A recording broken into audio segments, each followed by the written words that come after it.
आदरणीय बंधुओं, आज मैं कुछ विशेष चर्चा आपसे फिर करूंगा क्योंकि मैं पिछले 2-3 दिन से सफ़र में हूं और इस वजह से अभी मैंने कहीं बैठे हुए थे तो कुछ वीडियो के बारे में चर्चाएं आ रही थी। कुछ बहुत ही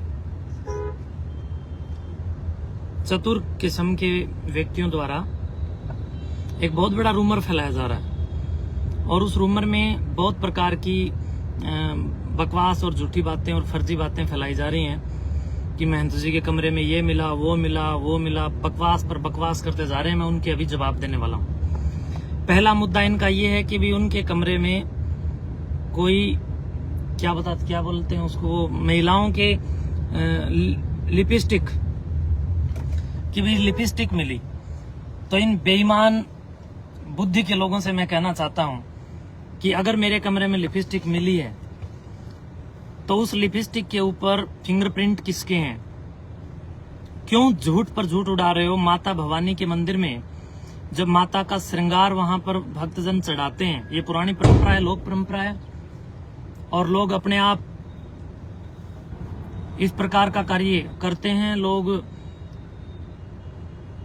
वहां पर बिमला माता के मंदिर में माता के श्रृंगार की सामग्रियां चढ़ाते हैं, उसके कट्टे वहां पर भरे हुए हैं।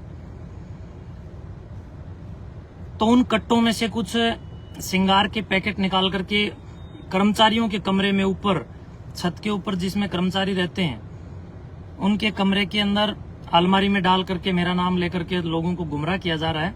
तो ये बेईमानी है, मैं समझता हूँ, और कोई इन लोगों के पास हथियार नहीं है। चारों ओर से बदनाम करने का एक बहुत कहीं ना कहीं षड्यंत्र शुरू किया जा रहा है। दूसरा कि महंत जी के कमरे में, पहली बात तो कमरा नहीं, उन्होंने गुफा बोला, तो शुक्रिया आप लोगों ने मेरे कक्ष को गुफा बोला। तो आप लोग याद रखें, गुफा में शेर रहता है, गिद्धड़ों के बस की बात नहीं है गुफा में रहना। तो इसलिए आप लोगों को एक शेर का कमरा अगर गुफा दिखता है तो इसका मतलब आपकी नजर में रहने वाला बंदा फिर क्या है, आप लोग विचार करें। तीसरा प्रश्न, आपने कहा कि महंत जी के निवास कक्ष में सिगरेट मिली। तो प्रिय बंधुओं, आप इस बात को गौर कीजिए। एक तरफ तो ये लोग कह रहे हैं कि महंत जी के लिप्स जो हैं वो लाल रहते हैं, यानी इस प्रकार की गिरावट इन लोगों में है। एक तरफ तो कहते हैं कि महाराज जी के होठ लाल हैं, वो लाली लगाते हैं। दूसरी तरफ कहते हैं महंत जी सिगरेट पीते हैं, किसी भी सिगरेट पीने वाले का मुंह देखना, उसके होठ बिल्कुल काले हो जाते हैं। शर्म नहीं आती इन लोगों को इस प्रकार की झूठी बेबुनियादी बात करते हुए। दूसरी बात, ये लोग कहते हैं कि महंत जी सिगरेट पीते थे। तो जो सिगरेट पी हुई, जो पीछे का सलाइवा उन लोगों को जो ये वहां पर मिलने का जो ये दावा कर रहे हैं, वो सलाइवा अभी तक इन्हीं लोगों के पास है। मैं सुकराईनाथ योगी लाइव मेरे इस पूरे महंत सुकराईनाथ योगी पेज पर इस बात का दावा करता हूं कि मैं डीएनए टेस्ट के लिए बिल्कुल खुल करके सामने हूं। आप बताइए कब कहां आना है, मैं डीएनए टेस्ट करवाने के लिए राजी हूं। आपके पास जो सलाइवा है, उस सलाइवा के ऊपर आपको प्रिंट, या जिसने भी मुंह में उसको लगाया होगा, तो उसके अंदर कहीं ना कहीं एक बहुत शानदार साइंस के इस युग में कोई भी व्यक्ति इस प्रकार की बेईमानी को छुपा नहीं सकता है। तो बंधुओं, जो सिगरेट मेरे कक्ष में इन लोगों ने डाल करके अपनी पीवी जूठन को, अपनी गंदगी को मेरा नाम लेकर के जो ये दुष्प्रचार कर दिया गया है, मैं ऐसे लोगों को कहना चाहूंगा कि दुष्प्रचार कर रहे हो तो साइंस के युग को भी आप याद कीजिए। आज साइंस का युग है, आप झुठला नहीं सकते। आप लोगों के पास सलाइवा है और मेरा आप जो भी लेना चाहें, ब्लड सैंपल लेना चाहें या मेरे शरीर में से जिस भी अंग की, बाल से लेकर के आपको नाखून तक की जहां भी डीएनए टेस्ट के लिए जरूरत पड़ेगी, मैं देने के लिए तैयार हूं। आपके पास सलाइवा है और आप लोग उसका डीएनए टेस्ट कराइए। और मैं सरकार से भी कहना चाहता हूं, इस प्रकार के रूमर पर लगाम लगाने के लिए इन सिगरेट के जो इन लोगों ने झूठे कसीदे पढ़ने का जो काम किया है, इन लोगों को कहीं न कहीं मेरा डीएनए टेस्ट करवा करके और मेरे फेफड़ों का टेस्ट करवा करके और उस सिगरेट के सलाइवा का टेस्ट करवा करके ये जवाब देना चाहिए कि क्या किसी भी व्यक्ति के व्यक्तित्व को बर्बाद और खराब करने के लिए, उसके प्रति रूमर चलाने के लिए जो इस प्रकार के ढकोंसले जो किए जा रहे हैं वो कहां तक ठीक है। दूसरी बात, मैं खुद इसका मेडिकल रिपोर्ट मैं खुद जांच कराऊंगा और वो रिपोर्ट भी मैं सार्वजनिक करूंगा।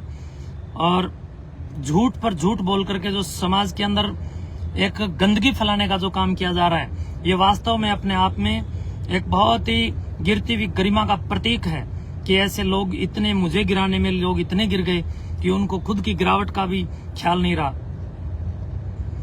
अच्छे काम करने लगो तो इस समाज के सामने आप दुश्मन बन जाओगे। समाज के कुछ लोग, कुछ तत्व आपको दुश्मन बनाएंगे आपके साथ दुश्मनी करेंगे। तो हमने अच्छे काम किए तो इसलिए लोग मेरे खिलाफ खड़े हो गए, सड़कों पे उतर गए। लोगों को, आम जनता को मालूम नहीं था, तो कुछ 2-4 लोगों ने बहुत बेईमानी के साथ समाज को गुमराह करके सड़कों पे उतारा गया। आम जनता जनार्दन को गुमराह किया गया, भ्रमित किया गया और भ्रमित करके अपना उल्लू सीधा करने के लिए काम किया गया। मेरे पास हजार फोन आ रहे हैं कि आपने त्याग पत्र क्यों दिया। प्रिय बंधुओं, मेरे सामने 2 ही विकल्प थे। या तो मैं ये खून खराबा देखूं, क्योंकि आपस में लोग भिड़ रहे थे, ये लोग उनके ऊपर व्यक्तिगत उग्र टिप्पणियां कर रहे थे। तो जो मेरे समर्थक थे वो और कुछ जो 10-20% ये लोग मेरे जो खिलाफ थे, ये आपस में दंगे की और खून खराबे की संभावना को जब मैंने भांपा, जब मैंने महसूस किया, तो मैंने विचार किया कि मुझे मेरी नाथ संप्रदाय के सामने ये सारा प्रकरण रखना चाहिए। और नाथ संप्रदाय के सामने मैंने रखा भी, और त्याग पत्र मैंने 3 दिन पहले ही दे दिया था, लेकिन वो मंजूर 3 दिन बाद हुआ। और नाथ संप्रदाय के पूज्य संतों, परम पूज्य आदरणीय गुरु, हमारे जो पीर महोदय हैं, हमारे जो मानधारी हैं, हमारे जो जमात के महंत हैं, उन सब के सामने मैं बार बार इस बात को बता रहा था कि इस प्रकार की चालाकियां वहां पर वो लोग कर रहे हैं जिन्होंने मठ की जमीन को अवैध रूप से कहीं न कहीं घेर रखा था। अवैध रूप से जमीनों पर जिनके कब्जे थे, सुखराई नाथ ने उनके पिछवाड़े पर कानूनी डंडा चलवा करके कहीं न कहीं उस जमीन को इन लोगों के कब्जों और अवैध कब्जों से मुक्त करवा करके मठ को सुपुर्द कर दिया। और इस प्रकार के नकारात्मक लोगों के मुंह लगना मेरा काम नहीं है। तो जब ये खून खराबे का माहौल मैंने महसूस किया, तब मैंने विचार किया कि क्यों ना मैं त्याग पत्र दे दूं ताकि एक पक्ष शांत हो जाए। तो मेरे वाले पक्ष को मैंने बहुत हाथ जोड़ करके, चाहे मुझे कैसे भी शांत करना पड़ा हो, मैंने अपने पक्ष को शांत किया है। मैं मानता हूं कि मुझे ऐसा नहीं करना चाहिए था, लेकिन खून खराबे से बचने के लिए और समाज के अंदर एक बहुत क्रंदन पैदा ना हो इसलिए, और कोई आपस में जनहानि ना हो, इसलिए मैंने अपने आप को इस पद का त्याग करते हुए अपने आप को दूर कर लिया। और अपने जितने भी समर्थक थे उन समर्थकों को मैंने मनाया कि कोई झगड़ा या कोई दंगा फसाद नहीं करना है। और अभी भी मैं सबसे अपील करता हूं कि जब हम सब ने इतना कुछ सहन कर लिया है, तो आपसे आगे भी मैं आग्रह रखता हूं कि आप शांति बनाए रखें।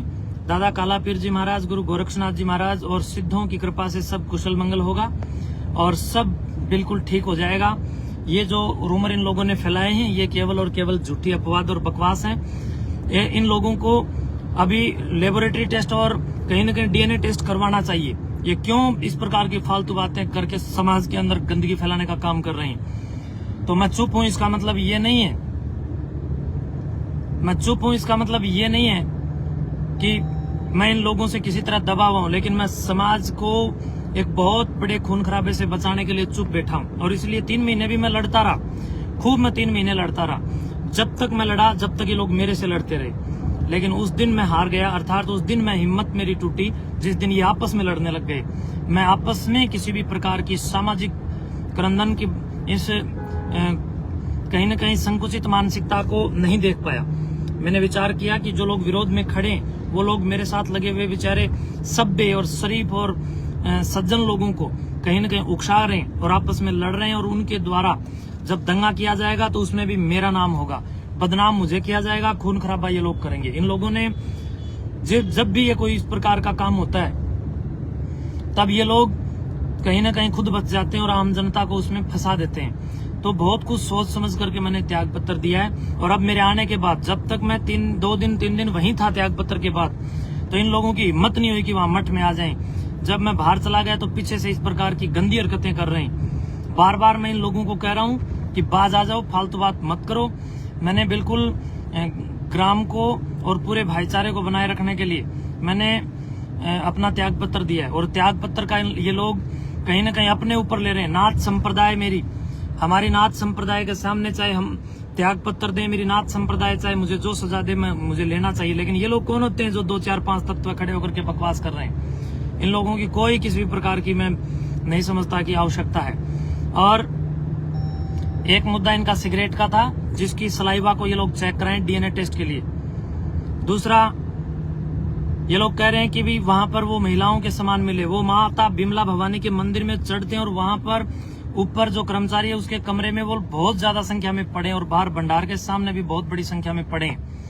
वहां से उठा करके उन कट्टों से 2 4 अलमारी के अंदर डाल करके वो जो श्रृंगार का सामान है माता का वो डाल करके और ये लोग मुझे बदनाम करने का काम कर रहे हैं। एक तरफ तो ये लोग कह रहे हैं शुक्राईनाथ बहुत आलीशान ढंग से रहता था। तो जब मैं आलीशान ढंग से रहता था तो जिन सामग्रियों को तुम डाल रहे हो वो 5-5 रुपए की चीजें क्यों डाल रहे हो? वो भी कम से कम भी 1000-2000 रुपए की तो होनी चाहिए थी। अरे कम से कम कोई ब्रांडेड चीज डालते ताकि आपका इल्जाम कहीं न कहीं सत्य साबित हो जाता। एक तरफ कहते हो कि मठ के अंदर कुछ आटा भी नहीं रखा, आटा भी वहां नहीं रखा। अरे मेरे पास इतने 200, 300 लोग रोज भोजन करते थे वहां। वो लोग फिर वहां भोजन कैसे करते थे अगर मैं वहां से सब कुछ ले गया? जिस दिन मैं आया हूं उससे पहले दिन भी वहां पर कितने ही लोगों ने भोजन किया है। और इसके साथ साथ लोग कहते हैं कि गेहूं नहीं है। गेहूं वाला 1 नंबर कमरा जाकर के देखो, गेहूं से बिल्कुल भरा हुआ है। टंकियां गेहूं की भरी हुई है। बर्तन कमरों को जो ऊपर जाकर के देखो कमरे भरे हुए। तो ये सब फालतू बात कर रहे हैं और समाज को गुमराह कर रहे हैं। समाज को गुमराह नहीं होना चाहिए। और कुछ नशेड़ी तत्व हैं जो मेरे खिलाफ पड़े थे और इन नशेड़ियों के द्वारा, कुछ नशेड़ी हैं ये लोग, ज्यादा नहीं है, और इन लोगों ने समाज को गुमराह करना और लोगों को कहीं न कहीं बहकाना और घुमा फिरा करके उनको लोगों को उकसाना इन लोगों को अच्छी तरह आता है। मैं समझता हूँ इस प्रकार की जो एक कौशल क्षमता है वो मेरे अंदर नहीं है कि मैं लोगों को गुमराह करूं। और लोग मेरे ऊपर इल्जाम लगा रहे हैं कि महंत जी खिड़की में से गई। तो सोचिए मैं अगर खिड़की में से गया हूं तो क्या मेरी गाड़ी भी खिड़की में से गई है? क्यों झूठ पर झूठ बोल रहे हो? कहीं तो तुम लोग मैं तो आप लोगों से अपील करता हूं जो लोग मेरे ऊपर इल्जाम लगा रहे हैं कि कहीं किसी गंदे तालाब में भी डूबकर मत मरना, क्योंकि अगर गंदे तालाब में भी अगर आप लोग डूबे तो वहां का गंदा पानी भी और ज्यादा शर्मिंदा हो जाएगा और ज्यादा गंदा हो जाएगा। तो इसलिए समाज को चाहिए कि आप देख सकते हैं मैं वहां से बिल्कुल एकदम मेरे पुस्तकों के सिवाय और एक डीवीआर जिसके अंदर हमारा पिछले 1-1.5-2 महीने का जो भी उसके अंदर एक क्षमता के अनुसार रिकॉर्ड होता है वो तो मुझे रखना ही पड़ेगा, वरना ये लोग पता नहीं कल को क्या कारिस्तानी करके क्या इल्जाम लगा दें, ताकि पिछले 1.5-2 महीने मेरे से कौन कौन मिला मेरे पास उसका सबूत हो। तो वो मेरे पास है, सुरक्षित है, इसमें किसी का क्या है, मेरा अपना रिकॉर्ड है वो। और ये लोग जो इल्जाम लगा रहे हैं कि रात को 1 बजे गए, 1:30 बजे गए, 12 बजे का ट्रक ढो लिए, इन झूठे लोगों ने मठ के मुख्य द्वार पर एक बहुत बड़े बड़े कैमरे लगा रखे हैं। तो इन लोगों से ये प्रश्न आप लोगों को पूछने चाहिए कि अगर मठ की तरफ से रात को अगर 1 बजे या 1:30 बजे या 12 बजे कोई ट्रक सामान से भर करके निकला है तो उसी तत्कालीन समय की रात के समय की आपके कैमरे में जिसका डीवीआर भी आप लोगों के पास है, जिसका एक्सेस आप लोगों के पास है, उसके डीवीआर में जो वीडियो बनी है उस वीडियो में ट्रक का नंबर या ट्रक भी तो दिखाई दे रहा होगा। तो ये सब फालतू बात कर रहे हैं। सीसीटीवी कैमरे का एक्सेस इन लोगों के पास है। बाहर जो मेन गेट से जहां से सभी का घुसना और निकलना, प्रवेश करना और बाहर निकलने का जो रास्ता है वहां पर सीसीटीवी इन लोगों के लगे हुए। तो ये सब फालतू और फर्जी बात करते हैं। मैं सुबह 4 और 4:15 बजे के आसपास में वहां से इसलिए निकला था कि भाई मुझे एक लंबे यात्रा में जाना था और बहुत सारे जो मेरे सेवक श्रद्धालु हैं, शुभ चिंतक हैं, उनको मैं फोन किया। उन सब लोगों को फोन करके मैं वहां से निकला हूँ। मैं कोई किसी भी प्रकार से, अगर मैं चोर होता तो मैं वहां पर 2-3 दिन क्यों रुकता? मैं इसीलिए 2-3 दिन रुका ताकि जो मेरे फॉलोवर हैं उनको मैं शांत कर सकूं। मैंने सबको शांत किया और शांत करने के बाद उन सब की रजा और रजामंदी से मैं बाहर आया हूं। और जब आया हूं, जो प्रशासन की नजर में आया हूं, तो कहने का मतलब ये सब कहीं ना कहीं बहुत बड़ा रूमर फैला रहे हैं और घटिया किस्म की बातें करके लोगों को गुमराह कर रहे हैं। मैं जो है आप सबके माध्यम से भी यही कहना चाहूंगा, इस मेरे पेज के माध्यम से आप सबको यही कहना चाहूंगा कि गुमराह ना हो। और मेरी जो मुहिम है, जो नशा मुक्ति की अभियान चलाते हुए जो हमारी मुहिम थी, या जो अन्य अन्य जितनी भी हमारी मुहिम थी वो चलती रहेंगी। हम लोग भविष्य में बहुत बड़े लेवल पे काम करेंगे और आने वाले समय के अंदर भी हम लोग सामाजिक सदाचार के लिए और समरसता के लिए काम करेंगे। और जिन लोगों को हमसे जलना है वो जलते रहें और हमारा जो कार्यक्रम या हमारा जो कार्य है वो हम करते रहेंगे। जिसको जलना है जलिए और जिसको उछलना है उछलिए, जिसको कूदना है कूदिए और जिसको कुशल मंगल समाज के भले में सहयोग करना है वो अपने अपने क्षेत्रों में अपने अपने नजदीकी मंडल में आप लोग काम कीजिए, एक टीम बनाकर काम कीजिए और नशा को जड़मूल से नष्ट करने के लिए काम करें। तो इन्हीं शब्दों के साथ 3 ही मुद्दे थे ना, एक मुद्दा सिगरेट का, दूसरा मुद्दा लिपस्टिक का और तीसरा मुद्दा हाँ खिड़की का। तो ये सारे मुद्दों पर मैंने जवाब दे दिए हैं। और कुछ लोग कह रहे हैं कि गाड़ी ये वो, गाड़ी मेरी अपनी गाड़ी है, मेरे को एक शिष्य ने उपहार में दी थी। ये भेंट मेरे को व्यक्तिगत रूप से महंत सुकराई नाथ को ये गाड़ी भेंट की हुई है और ये गाड़ी जिन्होंने दी अभी तक उन लोगों के ही नाम है। मेरा तो मेरे पास कुछ नहीं है, सब कुछ समाज का दिया हुआ है। और ये जो गाड़ी है जिन लोगों ने मुझे दी, मैंने उन लोगों से चर्चा की तो उन लोगों ने कहा ना जी हमने आपको दी थी व्यक्तिगत रूप से। और उन लोगों ने जब गाड़ी मुझे दी और उन लोगों के नाम में अगले खुद ही मेरी गाड़ी की किस्त भर रहे हैं, मेरा इस गाड़ी से मेरा कोई लेना देना नहीं है।